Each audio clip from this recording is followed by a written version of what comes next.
So on the morning of 9/11, after we realized that it was not an accident, that it was actually a terrorist attack, there was just an initial feeling of shock.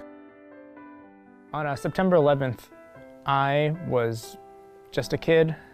We were at school, and I just remember being pulled into an auditorium and our teachers telling us that our country had been attacked. I remember feeling like you were watching a movie. You almost didn't want to believe that what was on the TV was real, because you never in your wildest dreams did you think something this disastrous could happen in our country. And over, watching people say that famous line, "Oh my God," that was the famous line that the least religious amongst us was saying. But after that day, I don't think anything was ever the same.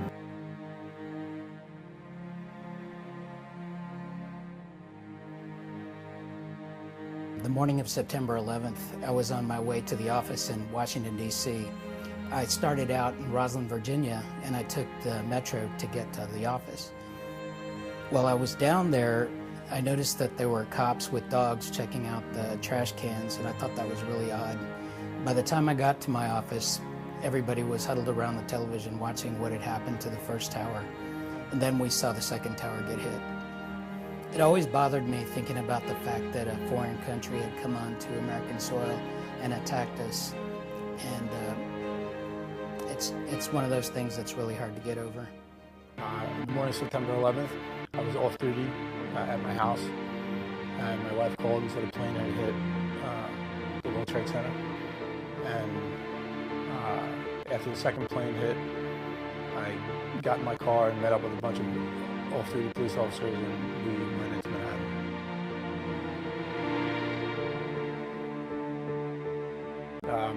I'm very happy that I have a chance now to contribute to the fight. Following the events of September 11th, I always had this desire to want to get involved, and now I have an opportunity to do that. Service, sacrifice, self-devotion. These words, among others, describe the emergency responders during the 9/11 terrorist attacks. Today what we're doing a remembrance stair climb for September 11th to remember all those that lost their life. Not just the firefighters, not just the first responders that were there, but those that were in the building as well. New York, so I had kind of a personal experience. I was young, I was in 4th grade when it happened, but I remember, everybody getting pulled from school, and I know people that were directly affected with it. I think it's harder for this generation now to remember what it was like. Firefighters and participants simulated the highest stair climb made during the attacks at 110 flights of stairs.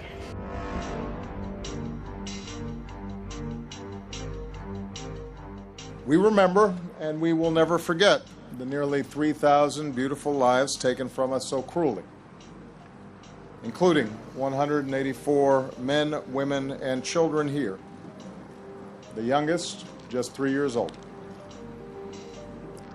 We honor the courage of those who put themselves in harm's way to save people they never knew. We come together in prayer and in gratitude for the strength that has fortified us across these 15 years. And we renew the love and the faith that binds us together as one American family. But for the families who lost a piece of their heart that day, I imagine it can seem like just yesterday.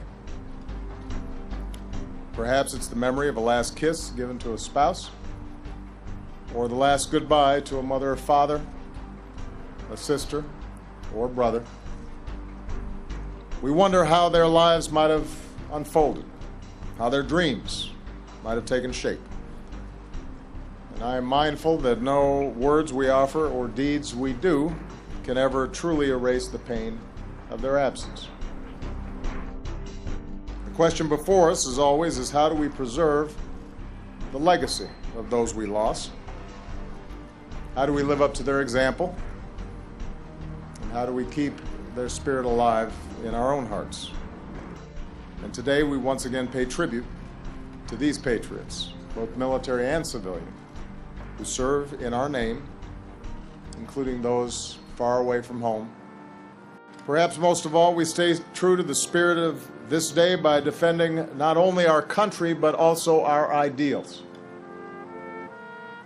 With our stronger defenses, terrorists often attack on a smaller but still deadly scale. Hateful ideologies urge people in their own country to commit unspeakable violence. Groups like Al-Qaeda, like ISIL, know they will never be able to defeat a nation as great and as strong as America. So instead they try to terrorize in the hopes that they can stoke enough fear that we turn on each other, that we change who we are or how we live. And that's why it is so important today that we reaffirm our character as a nation. A people drawn from every corner of the world, every color, every religion, every background, bound by a creed as old as our founding, E pluribus unum. Out of many, we are one. For we know that our diversity, our patchwork heritage, is not a weakness. It is still and always will be one of our greatest strengths. This is the America that was attacked that September morning. This is the America that we must remain true to. We run our fingers over the names and memorial benches here at the Pentagon. We walk the hallowed grounds of a Pennsylvania field. We look up at a gleaming tower that pierces the New York City skyline. But in the end, the most enduring memorial to those we lost is ensuring the America that we continue to be, that we stay true to ourselves, that we stay true to what's best in us, that we do not let others divide us. Indeed, when someone strikes at the heart of what we stand for, we respond with the full might of the finest fighting force the world has ever known. Because our memory is long and our reach and resolve are endless, our enemies cannot hide, they cannot escape, they cannot endure. Wherever they are, they will surely, no matter how long it takes, come to feel the righteous fist of American might. Since September 11th, 2001, millions of America's best young men and women have volunteered to respond to those attacks and to defend what's best about America and civilization itself, our freedoms, our values, our care for life, our way of life. It's because of those Americans, their service and their sacrifice, that the United States has hammered those who attacked us with every manner and measure of American power, choking terrorist networks, thwarting looming attacks, and bringing Osama bin Laden to justice eternal. As the threat of terrorism evolves, our fight continues. Whether they still call themselves Al-Qaeda or cloak themselves beneath the black flag of ISIL, nothing changes who terrorists are or what we'll do to protect our country. We all bleed red. Dress up in dress blues. We fight for our freedoms, not only for you. We do as we're told. We're always clean-shaved. Sit back and think of all the fights that we've braved.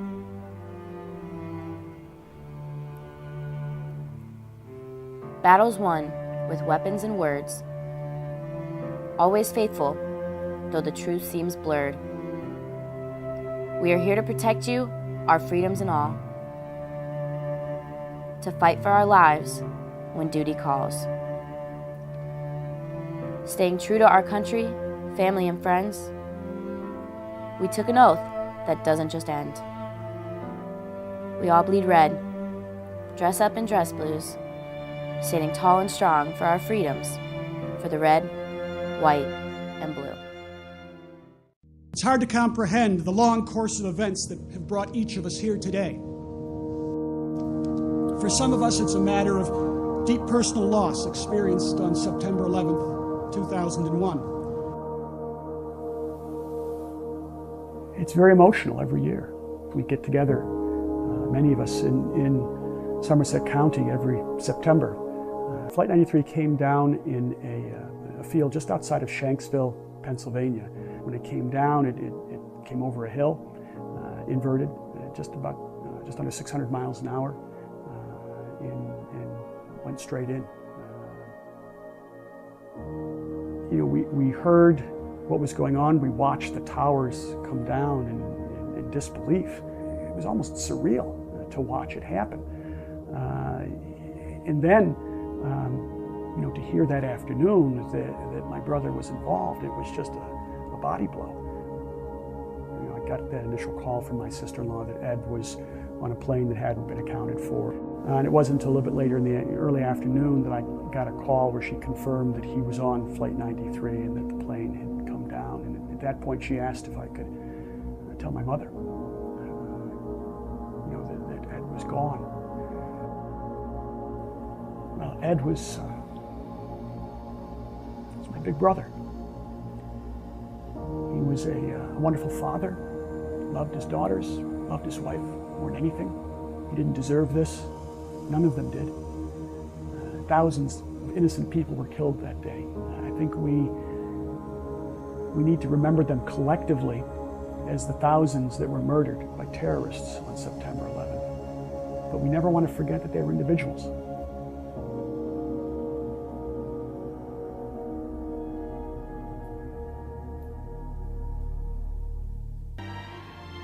Well, upon meeting the men and women that serve on the ship, I couldn't have been more impressed.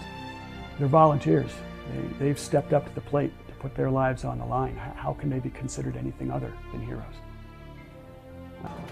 I think that the legacy of our loved ones is a group of citizens that were faced with an extraordinarily horrific challenge, and they chose to stand up and fight. And I think that's the lesson that needs to resonate, that we can't afford to sit back. We need to be proactive. We need to stand up for what we believe in, and how we came together and with great strength and responded as a country to not allow the actions of the terrorists more greatly affect the course of our lives.